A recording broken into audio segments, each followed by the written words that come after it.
My name is Harrison Wheeler, and this is the Technically Speaking podcast. I sit down with BIPOC designers, entrepreneurs, and technologists. We discuss careers, triumphs, their resilience, and the why behind their decisions. Before we get started with the show, I just wanted to plug our Patreon. If you like what you're listening to and you want to support the podcast, for as low as $3, you can contribute monthly to help support the production of the show. You can contribute today by heading over to patreon.com/technicallyspeakinghw. I'll also include the link in the show notes. Now, let's get into the show. In this episode, I interview Arlan Hamilton, founder of Backstage Capital and the author of her latest book, Your First Million. We discuss her journey as an entrepreneur and investor. With sheer determination and an inspirational voice, Arlan Hamilton breaks the mold, redefining success in entrepreneurship and investing. In my conversation with Arlan, she shares valuable lessons from her trailblazing journey as founder of Backstage Capital, a venture capital fund rooting for underrepresented founders. She provides a poignant look into her life, motivations, strategies, shining a light on the keystones of her philosophy and stirring the entrepreneurial spirit. I've always had dreams. When I was 13, I dreamed of working on the road and live concert touring, and I ended up doing that after a decade for me to get there. I dreamed of being wealthy. I dreamed of something, and so you chase that, right? I chase it. Yeah. When it came to Backstage Capital and the idea of investing in underrepresented, underestimated founders who were receiving less than 10% of all venture funding, even though we make up way more than 50% of the population when you count women across the board, BIPOC, LGBTQ across the board. When it came to that, it was more of a calling.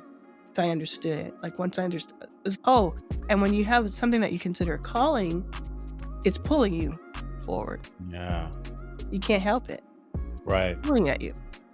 And so that was the lesson. That was the moment. It was, there's no question here. Our guest is Arlan Hamilton, and she's a trailblazing entrepreneur and investor, and she's nothing short of inspirational. She's founded Backstage Capital, that's invested in over 200 companies led by underrepresented founders, is the author of It's About Damn Time, and most recently, Your First Million, which shares the same name as your podcast.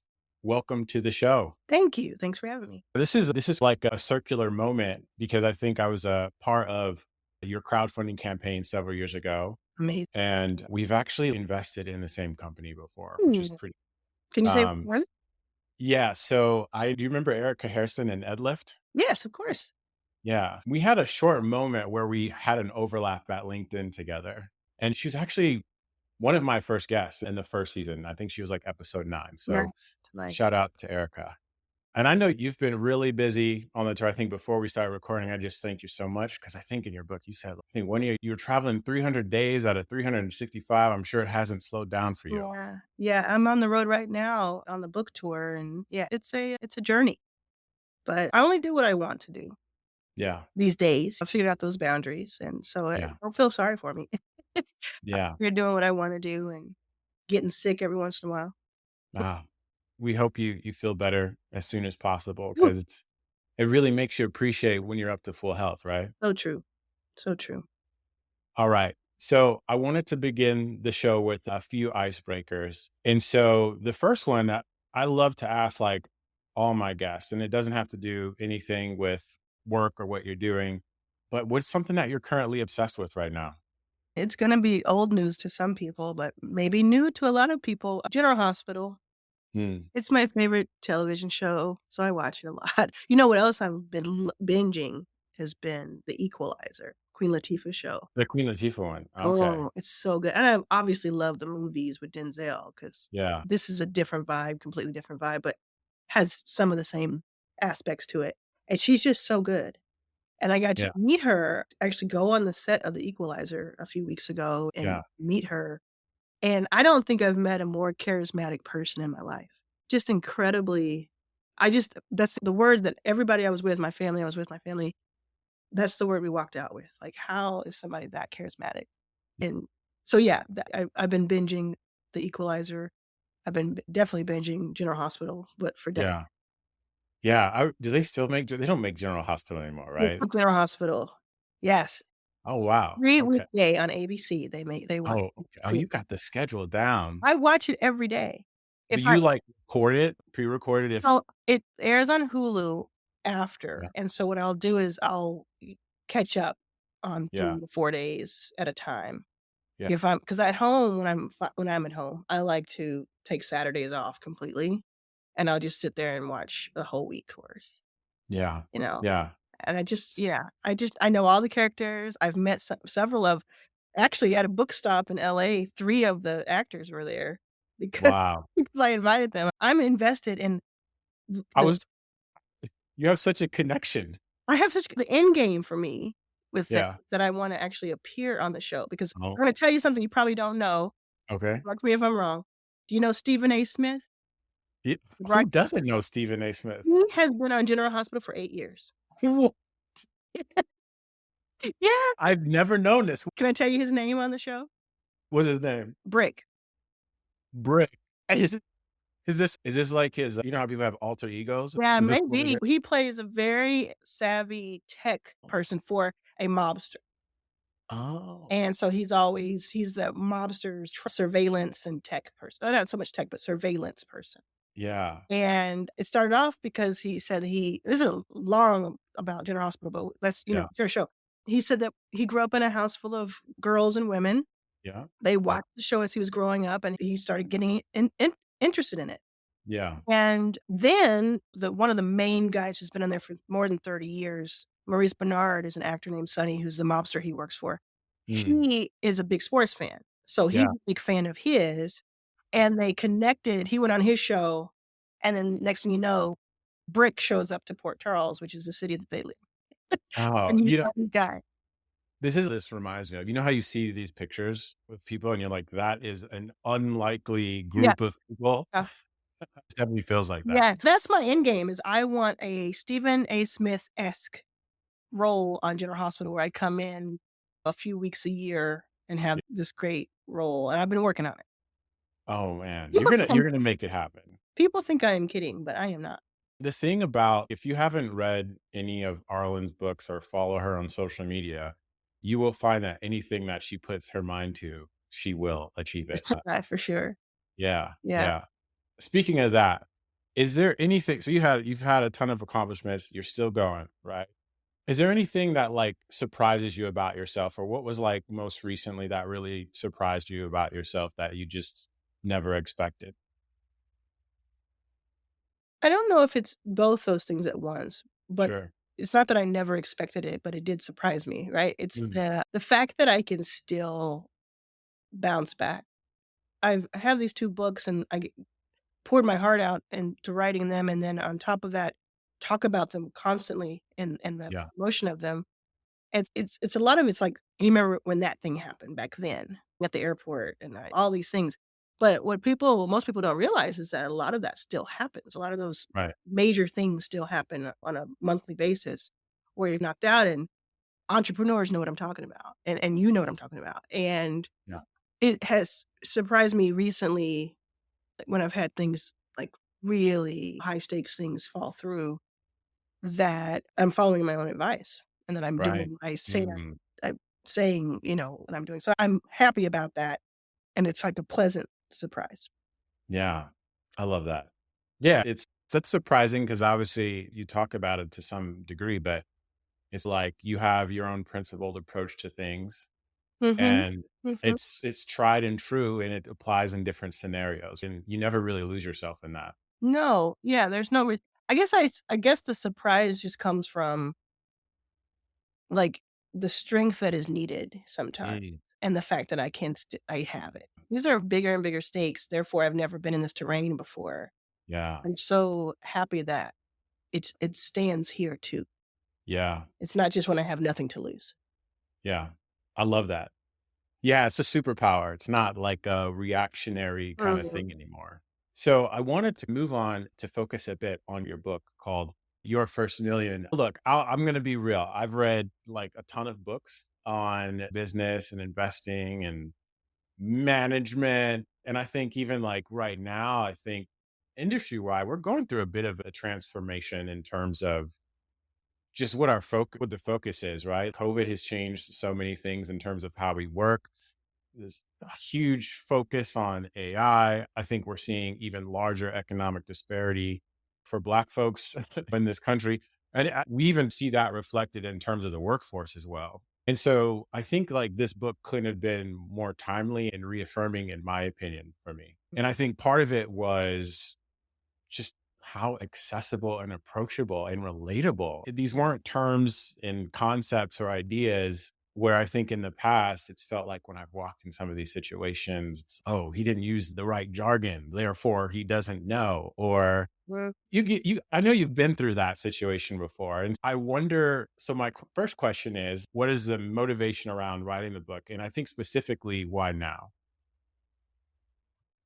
Yeah. The first book, It's About Damn Time, is more of a memoir slash Hmm. motivational with hopefully some information, great information for entrepreneurs. Yeah. But I really didn't want to just make another version of that with the second Mm. book. I didn't do this just for nothing. It's definitely a very intentional Yeah. path to become an author. And I think you become an author in your first book, but I love that you can have a career as an author starting with your second. Yeah. So I had been working on Backstage at that point for almost 10 years, and Yeah. I'd interviewed through my podcast hundreds of millionaires and a couple of Yeah. billionaires. I had worked with hundreds of millionaires and a couple of billionaires, and I Mm. had become a millionaire. Yeah. Right? All through that, what I understood was, "Oh, this can be taught. Mm. Oh, there are lessons to learn here." And so I wanted to get that into that kind of guidebook into the hands of people as quickly as possible, rather than wait to book 3 or 4 when I was older and maybe wiser. I wanted Yeah. to say this is like even with It's About Damn Time, I thought, "Why do I write this now?" And it's because I wanna be able to look back. Right. And I also wanted to have a book that I was looking for 10 years ago. Yeah. So Your First Million didn't exist to me. There were multiple versions of it, but they were all written by white men. Yeah. And so I could read them and I could understand them. Like, I love Richard Branson's books, friend. Right. Loved his books. But every few pages, I was reminded, "Oh, this Mhm. isn't necessarily for me." I would take what I needed to take and learn from that, but I thought if I can have 3 or 4 really substantial books in my Yeah. lifetime, I will be thrilled. Yeah. Yeah. I think there's an interesting theme there around, again, like the timing. And you can probably, I don't know if you've gone through this, but I feel like when I started the podcast, I used to do this thing of like batch recording. When I Mhm. started out, I'd get like 10 guests on. I'd be like, you know what? I've got the next, and I release it every other week. I Mm. have 20 weeks of content. I can Yeah. just sit back and chill. But I think there's something around, so much can change in such a short period of time. And I think the part that I appreciate about this is like just how actionable like the Mm. frameworks that you have there. And I think like for me, again, like when it came to the affirmation piece, I've been thinking about these things to some degree, but I didn't have anybody else to talk to about it. Mm. And so in many ways, it really did feel like having a mentor of just going through this in ways that were very practical. I think you mentioned kind of something that I've always been familiar with observing, right? It's these three scenarios. It's number one, you can be pissed and give up. Two, you can learn as much as you can, sit quietly so you don't get kicked out and conform to the rules. And then the third was either say, you know what, forget both of these things. I'm going to start my own. Mm. And I've seen the first two like firsthand so many times. I think to some degree, I've probably been through it myself. Yeah. And I'm super curious for you from your experience. I know you've talked to so many different people. Like, what gets people over that edge to take that leap or that risk? Or what are some of the pieces of advice you give them to propel them to take that investment on themselves? I think the most helpful for me, in my experience, has just been it being about more than me. Thing Anytime something didn't seem like it was clicking or I didn't have enough fuel for it, It Mm, usually was only going to benefit me if it worked out. And that's not to say don't take care of yourself, because I'm all about taking care of sure. yourself. You don't owe anyone anything for the most part, right? Like, you owe them dignity and respect, but you don't owe anytime I've needed, like, a jetpack added to my back, Yeah. it's been that somebody else would benefit, Yeah. pull this off. Yeah. A Anytime I have downs, that's it, and it got me started with Backstage. Mm, I would've quit years ago if right. it was just about me being rich or famous or whatever the thing ends up being, the ROI comes out to be, because it's just been such a tough road. But every single day, it's reinforced why I'm doing this. So if you can find a why that is outside of yourself, I think that Yeah. is a hack. It's a direct hack.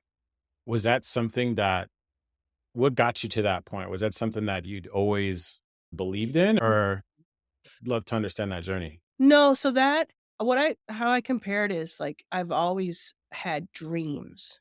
Mm, When I was 13, I dreamed of working on the road and live concert touring, and I ended up doing that after a decade mm, for me to get there.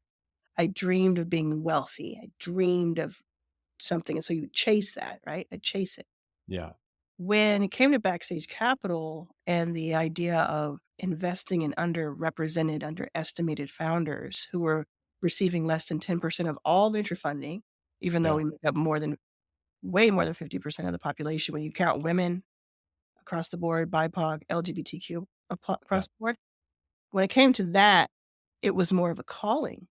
I understood it. Like, once I understood, oh, and when you have something that you consider a calling, it's pulling you forward. Yeah. You can't help it. Right. Pulling at you. And so Right. that was the lesson. That was the moment. It was, "Oh, there's no question here." Right. And again, it goes back to who else is it affecting if it plays out? 'Cause you're like, when you're hungry and worried and stressed and you truly don't know where you're going to sleep the next day or how you're going to have food. And I also was dealing with an alcohol addiction that was Mm, running my life as well. When you have all that going on, easiest thing to do is quit. right. But to me, I just kept imagining, okay, what if you can pull this off though? Mm, And hey, look at what I did. If actually have a fund and actually invested in more than 200 companies led by underrepresented, underestimated founders, and yeah. couldn't have known that was going to happen. But I said, if I can get anywhere close to this, if I can get a fraction of this, what I actually have done, it'll mean something to somebody. I'm Yeah. going to take it the rest of the way. Yeah. And I actually still think that's the case. I still think that my job was to set the foundation. And I Yeah. think that the next, or to pass the baton, I think there's a lot more, so much more that's going to happen Yeah. next, and with other people taking the baton. I think the piece that really stands out for me in the word that I keep hearing a lot is around the energy, right? And understanding that the work that you're doing is bigger and greater than you. And so you mentioned being homeless, mentioned battling alcoholism, going from concentrate, and I know how crazy that is. I used to have a concert production company. Like, there's not a lot of great influence around that. And I imagine you do all this work and then you get into the VC space. You're starting to see really how difficult it is, right? So you have this dream, you have this idea, but yet you still have way many more roadblocks. I'm curious as to how you're able to persist beyond that, right? You alluded to this earlier. It's like you could either give up, you could either conform. But what was the first moment where you were like, you know what, this is going to work? Oh, I don't know. I think the first time I got investment after 3.5 years of just getting absolutely Yeah. nowhere on investment. My first $50,000, it was really first 25,000 because it was to invest in someone else, and then 25,000 for Yeah. myself to set up shop. That happened over a couple weeks period in September of 2015, and it was like the only sign of life Mm, that I had. that this was going to be something.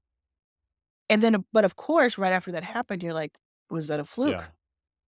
Is that just the only person? Because I can't really do anything if that's the only thing that happens, even though it's the major thing, the biggest thing that's happened Mm. to me. Um, and then it really was. I know people want to hear that happened, and then the money just all came at once. It was just easy from there. But what was easy was that I was no longer homeless because I could set up shop. I could get a place to stay. Mm. And I never looked back from there, which was wonderful. Like, I wouldn't trade that for the world. But it was still really difficult to get the next investor and then the next one and then the next one.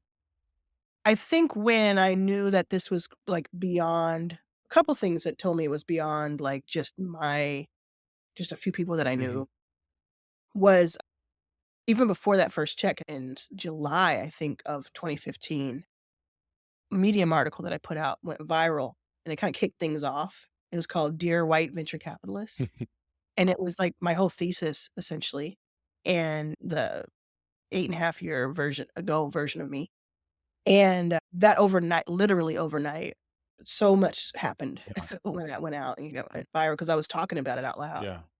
That was something where I knew, "Okay, there's something here because of all this feedback," but that and then a couple of months later, that translated. And then the second one was when Stuart Butterfield reached out to me on Twitter, who the CEO, Mhm. former founder and CEO of Slack.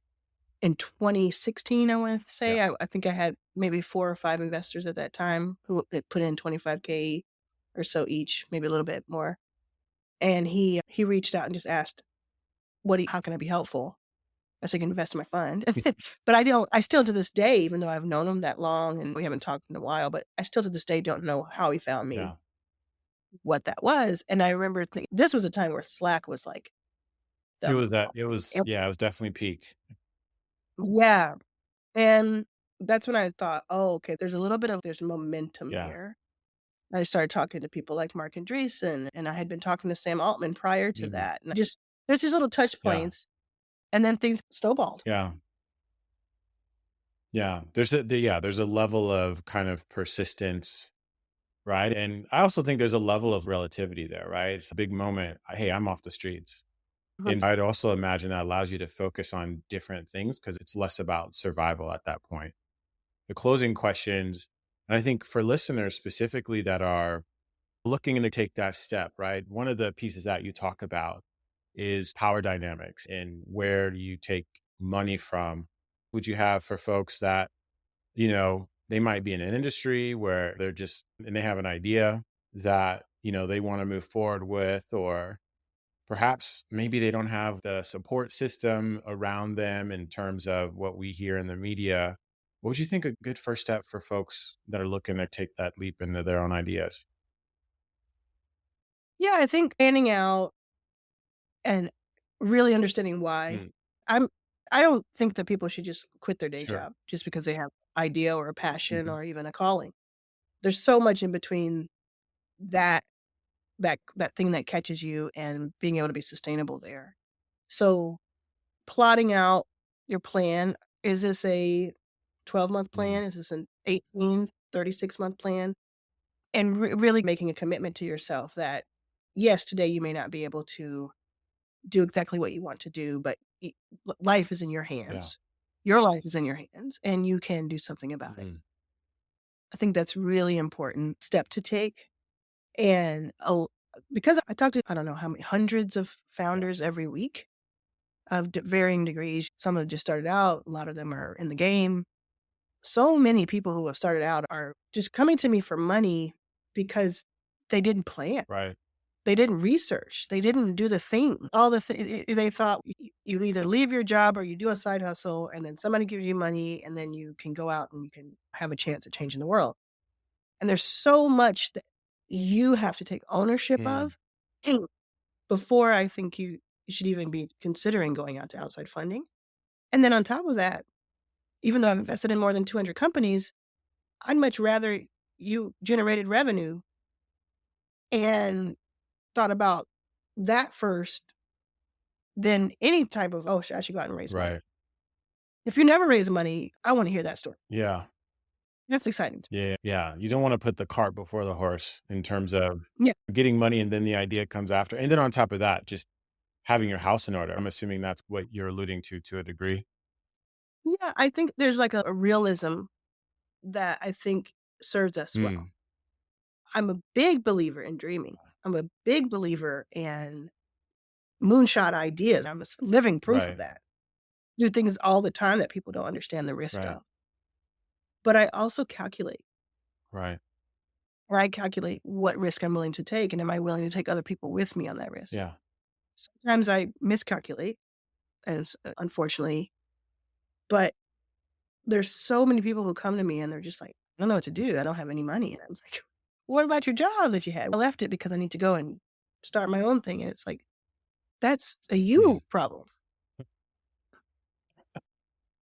Just being It's just real. because I'm just being real because Yeah. we have so much Right. agency of our own lives, and it's hard for me. Like, I have empathy for people, and I care about people, and I am those people. Right. But I because of the way that I built Backstage and because of the things I've been through, I know firsthand how much of our own power we Right. have. Sure, things are happening to us. Sure, 100% the systems are built to be against us.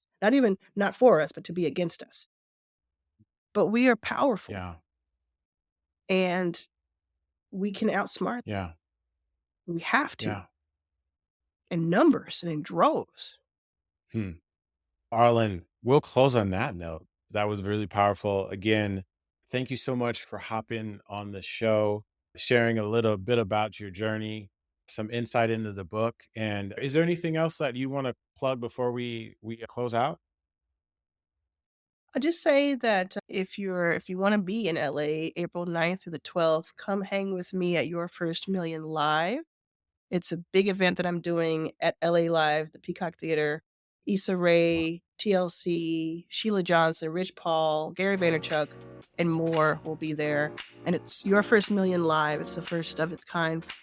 You can go to yourfirstmillion.live to check it out. Sounds like an amazing event.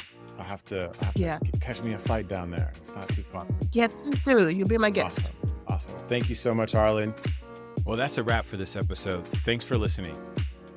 Ratings and reviews help this podcast tremendously. If you're enjoying what you're listening to, I'd love it if you could leave a rating and a review on Apple Podcasts. I'll return the favor by giving you a shout out on the show and on Instagram.